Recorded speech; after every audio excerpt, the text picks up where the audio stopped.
Hello, Scorekeepers. It's your old pal Rocky here at the top of the show, and welcome to episode 20 of The Score, and happy Monday. I hope everyone is rested and rejuvenated after what I can only imagine was a very, very busy week for everyone, whether you were traveling or getting together with family or friends, or just spending some much needed quality time with yourself, doing all those things that we never feel like we have time to in order to take care of ourselves. But, whether you celebrate, if you celebrate Thanksgiving, rather, I hope you had a happy one. I hope you had a blessed Native American Heritage Day.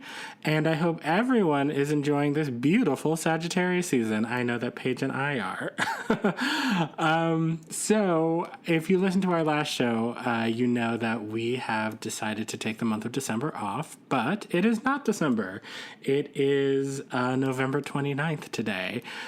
So we decided to do something a little bit different today. We were blessed a few weeks ago to be joined by the lovely TIM+THOM, two incredible fashion designers here in the Twin Cities, who have founded something called the Black Hearts Ball, which is an incredible festival of fashion and music, really, doing their best to bring a diverse and inclusive group of designers together to showcase all of the incredible talent that is on display here in the Twin Cities. And we at Minnesota Opera have been lucky to partner with them for the last few years. So, talking about that fusion between music and opera and fashion, and the way that different disciplines can inspire each other. So we had a really cool conversation with them, and the way that that opera has influenced them, and just a great conversation about Black Hearts Ball and their inclusive philosophy behind it. And so I hope you all, and they were, alums of Project Runway, so a little bit of tea about Tim Gunn, just a little bit. So I hope you all stay tuned and enjoy this interview with TIM+THOM, and I will see you on the other side. Enjoy.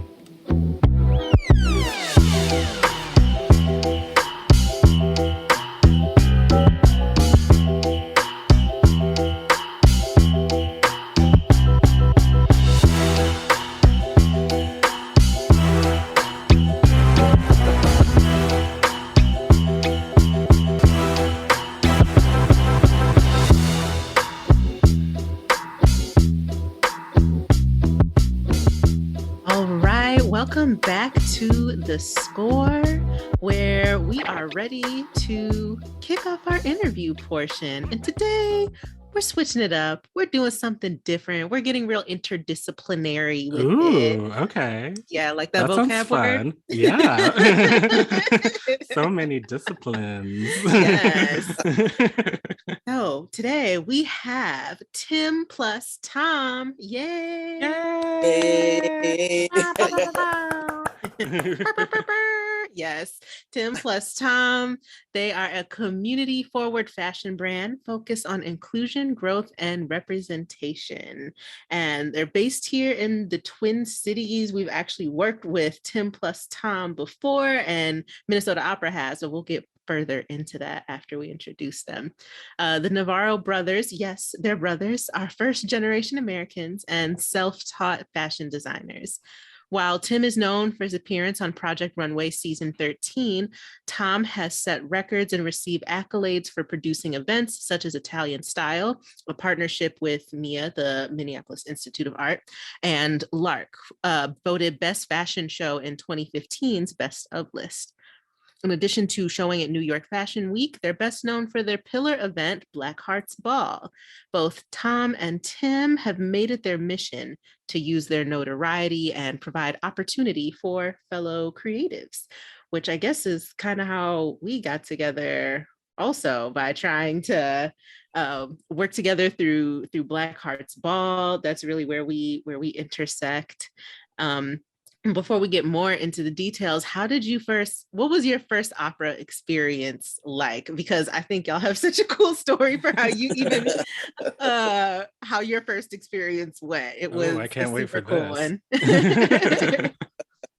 Well, it was, we got the opportunity to go to, I think it was Madame Butterfly. And it was M Butterfly. Right, yeah. And we had never really been to an opera or really any big theater event, so we weren't even sure how to dress or what to do. So we or what we thought was the best, expression of ourselves. And then we're sitting there in these seats after before the lights go down, everybody's hustling and getting in there, and we're overhearing these conversations of people oh, this blouse costs $400 or that, and kind of side-eyeing and talking about other people's outfits. And we're just oh my God. But then we were also because the reason we got to go to this experience was because we participated in a fashion event that was honoring M Butterfly. So we got to design a one look each, inspired by how that specific opera made us feel, or how we interpreted it. It was really fun. Yeah, and I think what was really great about it is, even though there were some people giving sort of side eye and whatnot, overall our experience was really welcoming.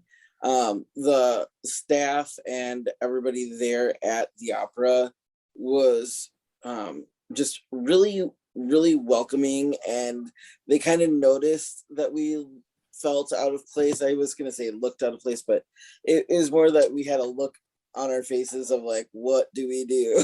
And everybody was just really, really kind and just overall welcoming. And it was such a wonderful first experience for us. We're this is an opportunity that we don't get, especially growing up where we did and the way we did. We didn't really, it's not that it wasn't an option for us to go to the opera. It just wasn't something that was even a suggestion.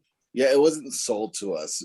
We're from southern Minnesota, Rochester specifically. It's the big city surrounded by rural cities, rural towns. I mean, so Rochester was a big city. Yeah, I did air quotes. And I feel everybody kind of made assumptions. It was they only promoted to the people that they knew were going to attend. So it didn't hit schools. It didn't, it didn't hit elementary schools. It didn't hit our high school. It wasn't a thing unless you were a theater enthusiast, and I honestly didn't realize opera was so close to it was so accessible growing up until we were introduced to Minnesota opera. Yeah. So basically with that history, just finally being able to go in and experience it, I guess was a little apprehensive, expecting it to be, just not a place for me. And it turned out to be the complete opposite. Everybody wanted to make sure that, we were there and that we were having a good time and that we, kind of got the full experience. And actually the women that were sitting next to us that were kind of talking smack about everybody else complimented us on our outfits and were really excited to see us there. Yeah, I think we kind of stood out a little bit, Well, that's awesome. I'm so glad you all had that experience. Like, shout out to Patron Services and those cool ladies in the audience, those shady ladies. Yeah. I mean, that was also part of the entertainment, right? Like, oh, these rich people are just like us. Well, so one thing I'm curious about, like, let's take it back to Rochester. And so growing up in Rochester, 2 brown kids, how did you all get into fashion? Well, so fashion, I guess, has always been kind of a part of our lives. Not so much fashion specifically, but our grandfather was a tailor. Our mom did all of the sewing, and our sister, I mean, she was a cheerleader in the 80s. So 90s. Late 80s, early 90s. And so like it just kind of was around. Mm-hmm. And it was something that artistically we kind of picked up on. We were more into drawing and that sort of creative expression, and it just sort of evolved into making clothes and fashion. Yeah, I think what we realized inadvertently was, well, more so through our sister and our mom, was like dress so you won't be a target, kind of. Like, they knew how to dress themselves. They didn't have to abide by like what was on trend, although my sister was a very trendy gal. Our sister was a very trendy gal. But they just knew how to look impressive, Mm-hmm. They always were remembered not because of like their beauty or like how they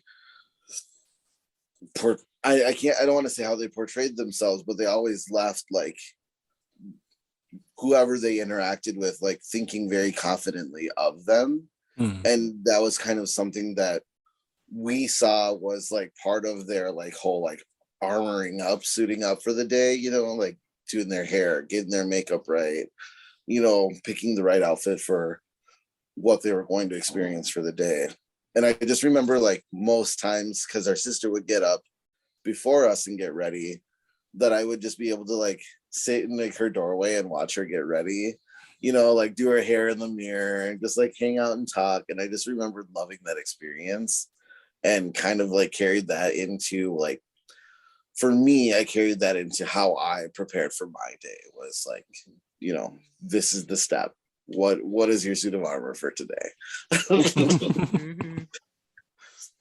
Yeah, growing up, we had a lot of influences as far as like fashion goes. And again, just echoing Tim, it wasn't necessarily about fashion itself, but it was how clothing and how fashion was used to express themselves and kind of move through the world. And we had this really great neighbor who would pay us to make designs for her daughter's Barbies. And so we would just like always be drawing. And I think it was just her way of helping cultivate our creativity, because our neighborhood, our dad, it wasn't a very like artsy area or anything. And at that time a lot of people didn't really understand creativity. I don't know how to say that better, but they just didn't know how to nourish it. And she did a really awesome job of just kind of stepping in and recognizing it in us and creating an opportunity for us. Yeah. I would definitely say that like our mom did that as well. Like we didn't know how to draw. She didn't know how to draw. So she kind of taught herself how to teach us how to draw. Yeah. And then like That's as a beautiful. result, yeah, it was really great. Like I remember one of the first times realizing like she was actually showing me how to draw by tracing something. And I was like, Mom, you're tracing. She's like, well, you get the muscle memory, you're drawing. And I was like, oh, okay. Got it. Logic. And I was like, okay, so then we, that's how I started drawing. And that's actually how we started sewing too. She knew how to sew and everything, but our grandfather was a tailor, her dad. Mhm. And so and I feel like that was kind of like a tradition or like something that was like very prevalent in like the 60s, 70s, like anybody who is like starting a family had that knowledge, like especially mothers or women had that ability to like sew and make their own dress, darn their own clothes, like do all of that. I think that's something that kind of has fallen on the wayside for the American culture, like on the whole, but like in a good way, because it was very gender specific. But now I wish that it was like a trade that was like still passed along, whether or not it like gender aside. Like I wish everybody had that skill to be able to sew, to mend, repair something that they like, just because it just in our daily lives, it's something that just is a godsend. Like it's like, oh man, there's a hole in my jeans, my favorite jeans, like patch it up or fix that seam and it looks all brand new. But backtracking to off of my tangent, like our mom was like, in order to be good at anything, you have to be able to do it fundamentally first. So rather than teaching us how to use a sewing machine right out the gate, she was like, you guys need to like, our job in the family, in the household was like patching holes, like sewing up holes in socks. Yeah, darning socks, patching jeans. We did that by hand, and then once we perfected that, then we could use the sewing machine. Yeah, so we didn't actually use the sewing machine for the first time until we were about 13. Well, I actually didn't. I had never used a sewing machine until I was 22. Yeah. Wow. Yeah, I did everything by hand. Tom actually taught me how to use a sewing machine. Yeah. I mean, I guess I did like the home ec, like quick run a project through, but not actually using it. Well, you got further than me. I'm still using a needle and thread to put together a hole in my I have this sweater from H&M that I bought in like 2003 that I refuse to let go of because I love it so much. I have those. If you need a hand, if it ever gets tough for you, let me know. I'll help you out. All right. I might take you up on that. Watch out. So, hello everybody. I have two quick questions for you. The first one is just where does each of you fall in the sort of family lineup? So we're both the youngest of 5. We're twins. We're twins. Oh, how embarrassing. I did No, did not realize that. And it's shameful because my sisters are identical twins. So I think of myself as being able to pick twins out. I'll blame Zoom more than anything else. Okay, that makes sense. Now that you were saying when we were 13, I was just trying to make sense of that. And then the second question is a little bit more content based. I love your work and I love how you've been talking about your work. It's really cool. I hope I'm famous enough one day to have a reason to ask you to make me something. As it is right now, it would just be a bathrobe since I never go anywhere. But you have this line about your work representing inclusion, growth, and representation, which is literally how we talk about the work that we do on our impact team. So could you say a little bit about how that shows up in the fashion realm for you? So a lot of the collections that we do have kind of this base in non-binary mentality. Everything we do, we try to make so it is something that can sort of seamlessly flow into a person's closet. And if you need it to be more masculine or feminine, it's all about tailoring, you know. So we try to use the same lines and same theory for all of our garments, and we also try to sort of bend the rules as one could say, like, so in some cases using different like seaming in a jacket for a man that would be used for a woman, you know. Small things like that, subtle changes and subtle differences that actually create more options and more opportunity for that garment to sort of spread, sort of float across both lines. Yeah, I mean, like, from a personal point of view, Tom has always been like a very organic designer. He's always come up with everything kind of just like, he hasn't ever needed patterns, although he can make patterns and uses them. Whereas I've been very like analytical, like this has to, you know, this line here and that, you know, like men's suiting is very like, just like, it's like a safe space for me. Like I like all of these rules and all of these boundaries. I can be so creative, you know? And so like, that's how we kind of like, when we realized that he has that skill set and I have this skill set, we blended those together and we realized like, we're two short, round people, you know, like the way that things are made, especially in like a European cut, is not made for us. It looks good, and, you know, everybody wants to look good in it, but like we can't abide by that rule, you know.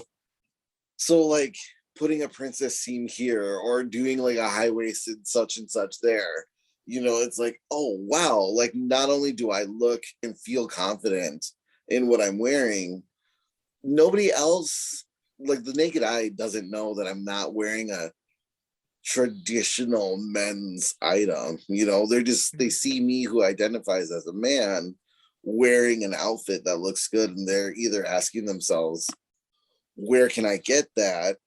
Or, you know, like, can why, I pull that off? Yeah, like, why is he wearing that?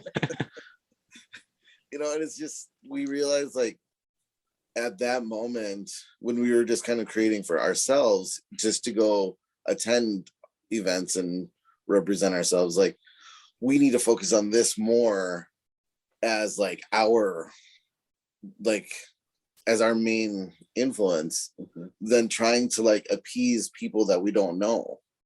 Yeah, because for a lot of times designers specifically in Minnesota can get stuck sort of designing for a very commercial box. And one thing that we wanted to do with our collection is really sort of not necessarily think outside of the box, but just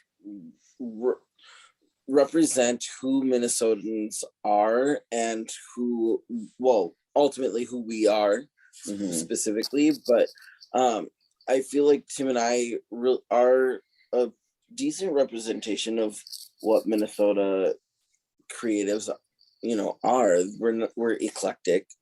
There's no one version of, you know, of us. We didn't have traditional training to, like, we didn't go to school. We didn't learn all of those, like, the rules that go along, like, you know, like you have to do it by this and this and this. You know, we thought we were inventing stitches and we're like, oh, that's a French sleeve. Just kidding. It's like our approach is really like, it's less refined, it's very organic, and as a result we also didn't have that like built-in community. And so finding our point of view, expressing it, and making sure our voice was heard, we kind of had to force ourselves, like, there's not room at a table, okay, we're gonna bring a TV tray and put it right at the end, and then we'll sit here, you know, and you guys will pay attention to us because we're creating a ruckus. And I feel like that kind of is how, like, just Minnesota creatives are in general. Like, it's like there's a designer that started out locally, her label is form over function, and I feel like that really is a good like just like blanket statement for Minnesota creatives, because it's like we are in this like melting pot of just like so many different creative avenues, and people aren't just trying to do it for themselves, they're trying to like create space for other people inadvertently, you know, whether or not they're doing it intentionally. And I feel just like through our designs have been able to embody that and kind of roll with the growth of Minnesota. Yeah, that's really awesome. I'm getting super excited about this bathrobe. Can I ask a quick follow-up?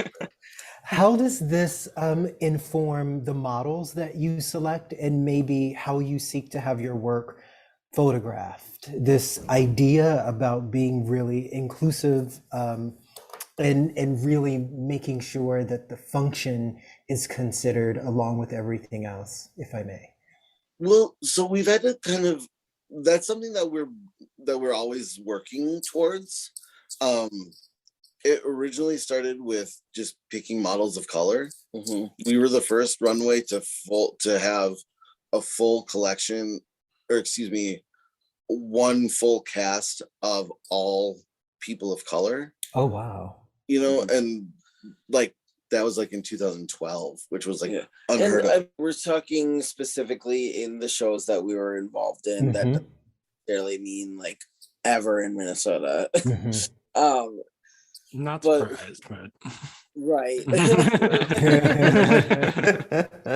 Yeah, at the time we were working with Fashion Week Minnesota, and we had a really difficult time casting people of color, and so we ended up just casting our own.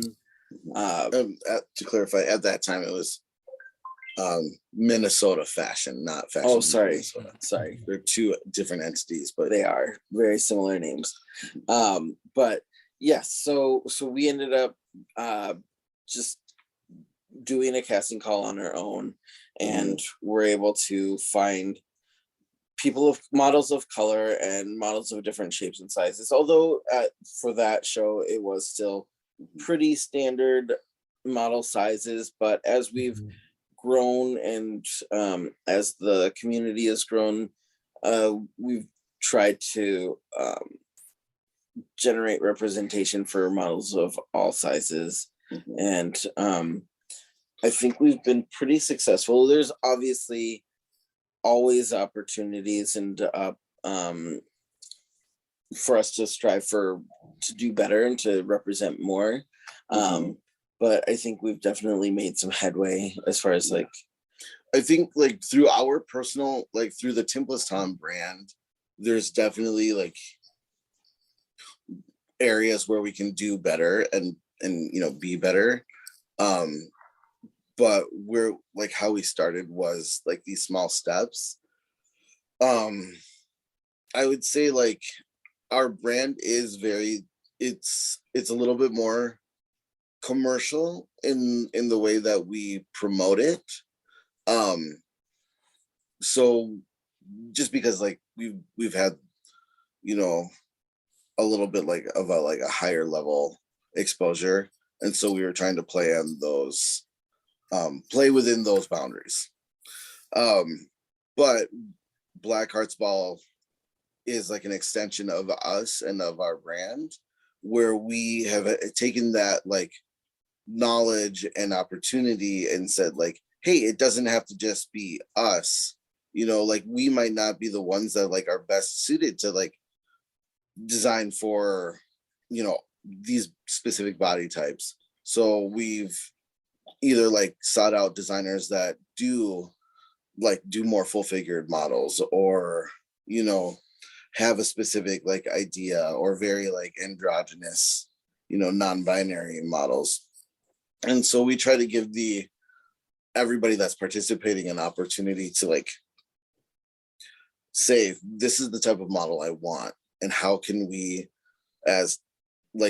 use our clout to bring in models that are willing to take that risk, you know, that are willing to put themselves on display and just be like, hey, trust us, you will be represented well, you know, and then let the designers do their work and be just awesome because they are. That's why they're in the show. You know. Yeah, that brings me to a question about the origins of Black Hearts Ball. Like, how did it start and why? And then how did opera become a part of Black Hearts Ball? Well, I'll start with just like the ideation of Black Hearts Ball. One thing I want to say real quick, just blanket statement, is as far as Black Hearts Ball is concerned, Black Hearts Ball is our TV tray pulling up to the end of the table. It definitely was a disruptor when we created it. Mm-hmm. But it was something that Tom and I were just tired.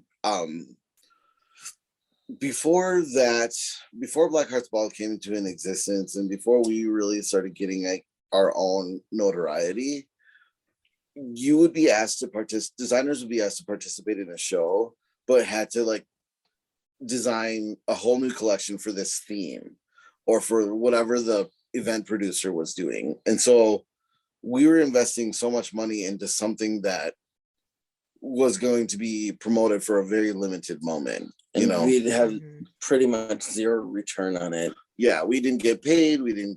We actually had to pay in some cases to be a part of it, or like pay an application fee just to get turned down. You know, and so we just decided, like, you know what, we have enough people that want to do something different, or we've heard from enough people that want to do something different, that we could fill a room, you know. And we just asked our favorite local designers at that time that we were inspired by and also intimidated by, that were like, do you guys want to do a show with us? This is our idea. And it was started out as like away from all of the fashion week chaos, and just, this is our answer to if you're single on during Valentine's Day season, come to this really cool thing. Come alone. We are encouraging like buying single tickets, because we just wanted to create something that's just nice. That's just nice. It's such a cruel time of year. That's just right. Nice. That's a nice thing to do.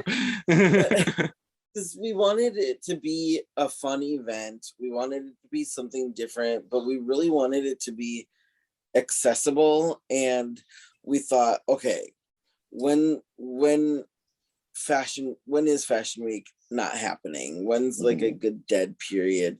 And in Minnesota, it's the winter. Yeah, there's not a lot happening in February, in the middle of February. So, well, and then also like it was just like we needed, like, there's this call for culture, and this just for something different. Like, I love some dance music. I love techno. I love, you know, EDM, but we just needed something that was like gonna like satiate our need for culture. And we noticed that our fans, or I shouldn't say our fans, but like the people that followed us from show to show, we noticed that like our following was kind of wanting something else, a little bit more mature.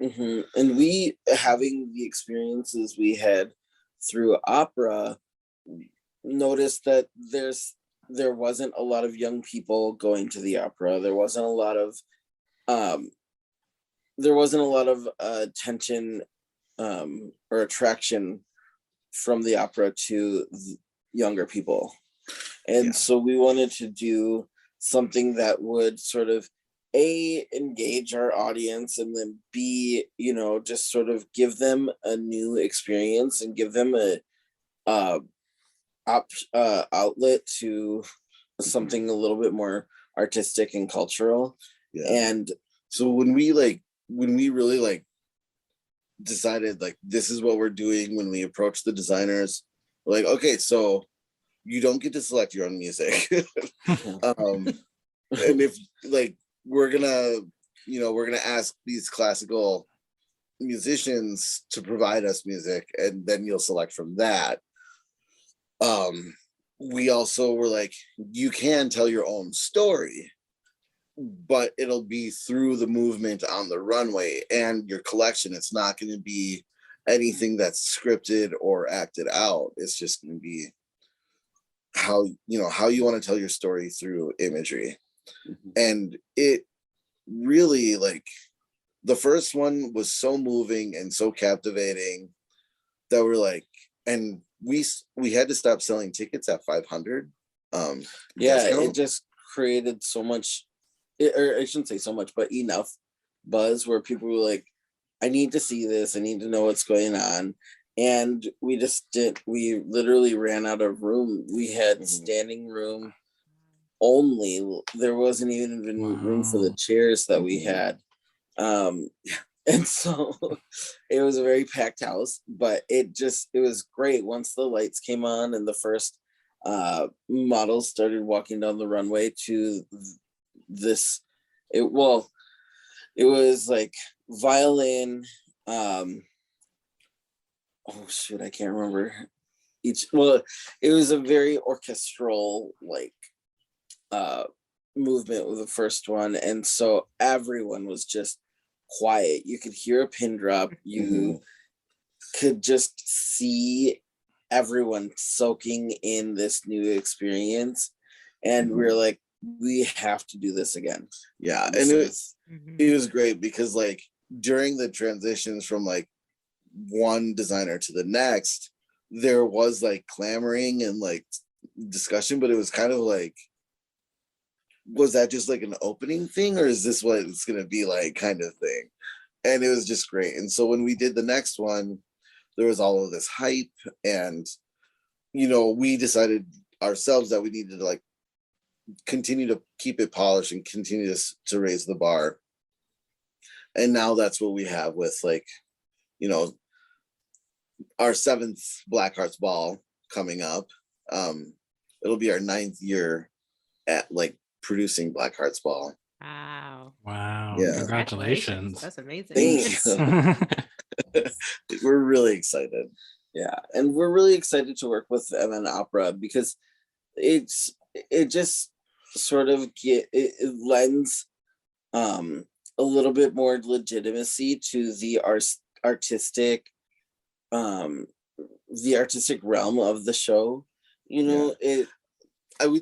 I'm sorry to like answer your question, like how did opera kind of become a part of it? That was always like that was our first draw, that was our first call, but we didn't know any opera singers. We didn't know, like we had no connection to that world. And so we're trying to like drill our brains. Like we even reached out to like schools to like, is there anybody like going to school for opera? Like, it didn't really have much. I think it was like because we weren't as well known in that community, people were like, sorry, we're not gonna like, we don't know what kind of event you're producing, so like they weren't gonna lend their credibility to us. And then after the first event, that's when we started reaching out to Minnesota Opera, like to be like, hey, we have this idea, we would really like to participate or like to partner with you. But again, I think we still really needed to like raise our clout in that world. But we had like really awesome like volunteers that saw it and saw what we were trying to do, and they lent their credibility to us and really elevated it to the next level. And then I believe you might want to fact check me here. I believe our like third event or fourth event was when we got to like work with Minnesota Opera and their singers, and it was like awesome. Yeah, like to me that was like a lifetime goal. As soon as we went to the opera, that was like, I need to be able to work with with this music. Yeah. That's awesome. Having been to a Black Hearts Ball now, it was definitely kind of that reaction that you described of people being super engaged, and you could hear a pin drop. It was just perfect because it just matched the drama, the dramatic effect, I don't know, that word elevate is perfect because everyone was really just transfixed by the environment created when you're not only looking at the beautiful clothing, the beautiful pieces passing by, but then the music to match. And I have to say also, the last time we worked together, being able to have the singer like really work with you all was great, and having like a repertoire to choose from. But last time also the singers were dressed. Tim and Tom provided something for them to wear, and that for the singers, they were like, I've never gotten to do anything like this before. Oh my and God, it is that's definitely so one of the cool. coolest. Because like that makes me think of like it's exactly like what you're saying, Paige, like drama. Like it just it just feels so like epic. I have not had the pleasure yet of going to a Black Hearts Ball. I definitely want to this year, but it's just it like the drama and the grandeur and the excitement. Oh, it just sounds so ooh. And that kind of just like, I think kind of that's how like we are whenever we think of like a collection or any piece of art that we like are approaching. Is like, ooh, there's this whole like history behind this whole story that we want to create. And Black Hearts Ball just gets to be this like full, that's our baby. That's like, we have taken this from like idea and it's 100% ours. Nobody else owns it. Nobody else can take it away from us really. And it's just like, it's our creative nugget realized at its fullest potential. And it's only as a result of like partnering with creatives from all over, like all across the creative. Yeah, all across the board. We really have taken the opportunity with Black Hearts Ball to work with amazing hair and makeup teams, amazing models. Even when it comes to backstage, working with the team at Aria has been such a blessing, just because they really know how to communicate with us, how to work with us, and we've been able to, in turn, learn how to work with them and translate that into other venues and other events that we've done. I think it's been really awesome that Black Hearts Ball has been sort of this like creative cross promotion of skills and how to work with each other. And one thing that we also like, I want to express is like, Black Hearts Ball is a volunteer event. Everybody that participates or that is involved with it is volunteering their time. And so that's not lost on us. We are in so much gratitude, like always. And that's like I feel like that's like, for me, it's the best part about throwing the event is just like, there's so many times where I'm just like, oh my God, this person is so amazing, and it's you get to see it on the facade, which is like the models, the photographers, the musicians, the designers, but then like all of the work that goes on in the background, like our assistants, our organizers, there's this one gal, Jenny, who has helped us like with multiple events, like just pressing and steaming the clothes before they go on the runway. And like, which is a lot of work. it's just like, I don't know what we do without you, girl. You know, there's Allegra who like gave us just like this like kick in the butt, is like, this is how you get organized. If you want to do this event, this is how you get it done, you know, and just give us a boot camp of like being professionals. You know? You know, I mean, even in the beginning, we had people who helped us write a professional email. You know, like it's taken so many people to help us get to where we are, not just with this show, but in general. And we just try to use this event specifically to sort of turn that around and give it back. And like I really want to give a huge shout out to like Mahogany Plots, who is just like hands down, if you haven't met her or worked with her, you need to, because she's just the most amazing human ever. It started as a joke, but we call her Oracle. But it rings so true. She's really just a wealth of knowledge and inspiration, and she's everyone's 100% like best cheerleader.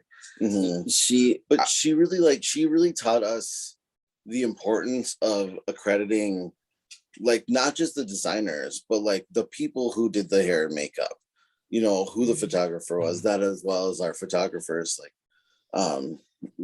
Frank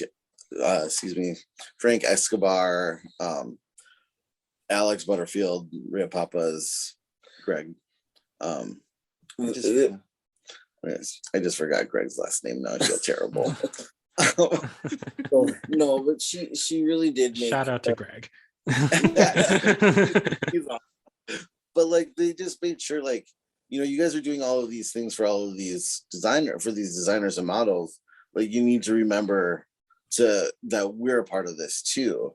You know, they didn't have to say it to us that way, but they're like, don't forget to credit the photographers, don't forget to credit, you know, the hair and makeup artists. And it's just like, oh my God, like how did we forget, or how did we not think of that? You know, as a result, inadvertently, we kind of, at least locally, have set kind of a bar of just like giving notoriety where it's due.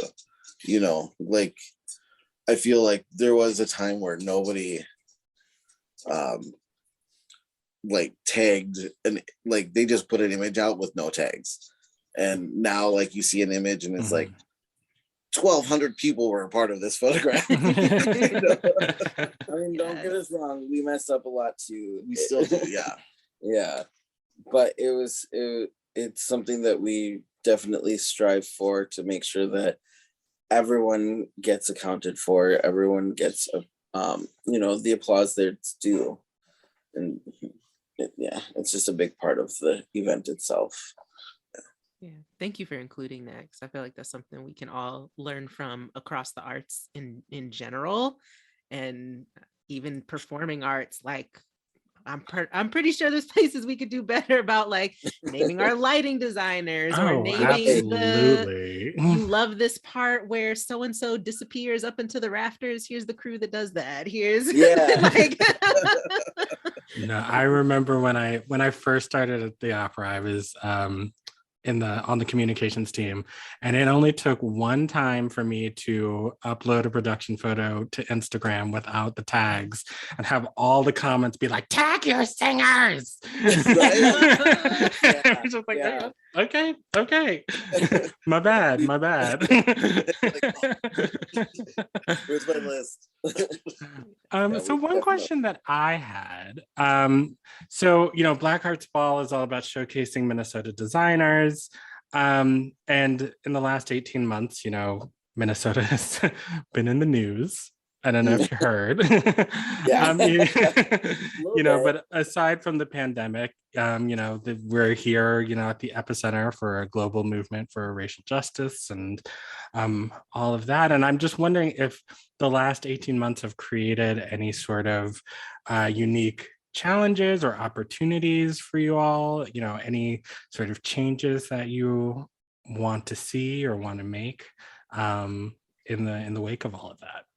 I think, to be honest, we've always been, or I should say, like, change and representation has always been on the forefront of what we want to do with Black Hearts Ball. Even if we didn't have the words for it, that's what we were trying to do. Mm-hmm. And I think what I'm really proud of with Black Hearts Ball, and especially this cast that we have coming in, is the diversity behind the designers. Not only is it sort of a spectrum of, people of color, but it's also a spectrum of creative voices. It's our cast of designers are coming from so many different points of view and have so many different perspectives on their designs. I think you're gonna see a lot of representation there, and I don't want to say that everything that's going on has affected or has made us make changes. I think it's just really highlighted the changes that we've already been making. And I think for me, it just inspires me to continue pushing forward, to keep pushing ourselves to think more about inclusion, and to think more about using our voice as a way to initiate change, or at least maybe inspire it. I think that I agree with what Tom said, but for me on a personal level, I definitely felt that the events of the last 18 months have been both invigorating, inspiring, and really like draining. Like I felt immediately like I coming out of, quote unquote, coming out of 2020, I felt really just like deflated, and kind of like all of this work, all of these things that our communities have been doing and striving for just have been thrown away and just kind of disregarded. And to all of those who have been like called to action and have been active and fighting and doing for us where we can't, I really respect that, because I just was like creatively, emotionally, was just done. I really felt deflated, and I was just like, I don't know how I can do what I do when there's so much more, out there that needs attention, that like we weren't even sure if like Black Hearts Ball should, come back, without, or like how can we address what's going on. And then we realized I realized to myself, we realized in discussion, that Black Hearts Ball is something that is a safe space. If we stop doing what we're doing, we don't see our community, like the fashion community, creating a space like that for others. And yes, other entities are trying, but I don't believe that they're doing it out of the same will that we have done. And so for that reason, I feel it's appropriate for like Black Hearts Ball to come back and be what it is. Whether or not we're going to make like a huge political statement, I think the fact that we are continuing to provide this space for creative expression is our statement, and then where it goes from there, that'll be what's most important, is how we grow from after this one. That's dope. Beautifully stated. Well, it looks like we are getting towards the end of our segment. We just want to thank you both so much for being here. Can I ask one last question? It's a little shady. But Tim Gunn really is delightful as he seems on TV. Be honest. Like that can go to both Tom and I. I will say that Tim Gunn really liked Tom's work more than he liked mine. Oh. All right. Well, there you go. Yeah, that was like my one. Oh, here's Mondo. Our dog. My dog decided to come join us. Aww. Oh, baby. No, that was one thing that like throughout that whole experience just left a lasting impression on me. It was just like, Tim Gunn likes my work more than you. Yeah. But really, he's like the most sincere, genuine person you'll ever meet, I feel. Yeah, like, exactly how he is on TV is how he is in real life. Mm-hmm. Or at least to us anyway. Yeah, for our limited experience, we'll say. Yeah. Right. Well, I didn't mean to open up any old wounds or anything there. Oh, no. Yeah. All right. Well, thank you so much for joining us. Just in case I didn't say it before, you can find them at Tim+THOM on Facebook and on Instagram, and make sure you keep up with them. Like, go follow like right now, because Black Hearts Ball is around the corner. Okay, it'll be like tomorrow, girl, before we know it. So February 11th, is that right? Yep, February 11th, and we're actually we're getting the ball rolling on our social media promotion. So now is the time to start looking for stuff. All right, cool. And all of that will be in the show notes too, so you don't have to get a pen and paper. Copy and paste. All right, well, thank you so much for being here. This was such a pleasure. Absolutely delightful. Thank you. Yeah, it's great to meet you guys, all of you. Oh, and well. see you again.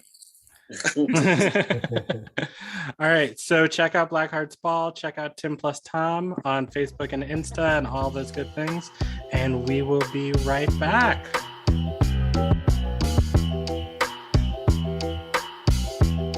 Aren't they delightful? Well, just a big thank you once again to Tim+THOM for joining us. Everyone, please go check out Black Hearts Ball. Get your tickets February 11th, 2022 at Aria in Minneapolis. And that's gonna do it. I guess Pure Black Joy is just me being Black and being able to share this time with all of you every couple of weeks. Like we all said last week, and I know I speak for Lee and Paige, that this has just been such a joy to do for the last 9 months. And by the way, if you have been writing to us at the score at mnopera.org, I just learned earlier today that has not been working. So it's fixed now. So if you have not heard back from us in the last 6 months, apologies for that. But now officially, please, write in, let us know what you're interested, what sort of things you'd like to hear, if you have any opinions, and we'd love to read your letters on the air. And of course, go to Apple Podcast, rate, review, subscribe, all of that stuff. It really, really, really helps us out, more than you know. A 5-star rating on Apple Podcasts is just how their aggregation system works. I don't need to go into it, but it would really help us out, help us get the word out. And other than that, I guess I'm done until 2022. So whatever celebration you observe this season, I hope that it is a happy and healthy one, and that 2022 oh Lord, it was anything like the last couple of years. Okay, you know what? I'm not going to do that. 2022 is going to be awesome. It's going to be fantastic. It's going to be great. And I wish you all a happy new year. And we will see you in January. All right. Bye, Scorekeepers. Love you.